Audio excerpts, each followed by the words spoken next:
Ako rýchlo zaspať, aj keď ste vystresovaní?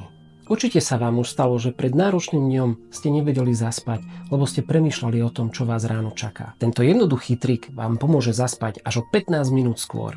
Nedokončené úlohy alebo obavy z nasledujúceho dňa majú tendenciu preťažiť náš mozog a vedú k tzv. Ruminácii, čo znamená neustále opakovanie tých istých myšlienok bez úľavy alebo akéhokoľvek výsledku. Vedci preukázali, že písanie zoznamu úloh pomáha ľuďom zaspať rýchlejšie. Ak presuniete svoje myšlienky z hlavy na papier, pomáha vám to odbremeniť váš mozog. A navyše na tieto úlohy ani nezabudnete. Tento nástroj je dokonca účinnejší, ako keby ste si napísali zoznam už dosiahnutých výsledkov a dokončených úloh. O význame spánku a dopadu na našu duševnú pohodu hovorím aj v ďalších videách, takže nezabudnite dať follow a napíšte mi do komentára, čo vám pomáha zaspať rýchlejšie pred náročným dňom.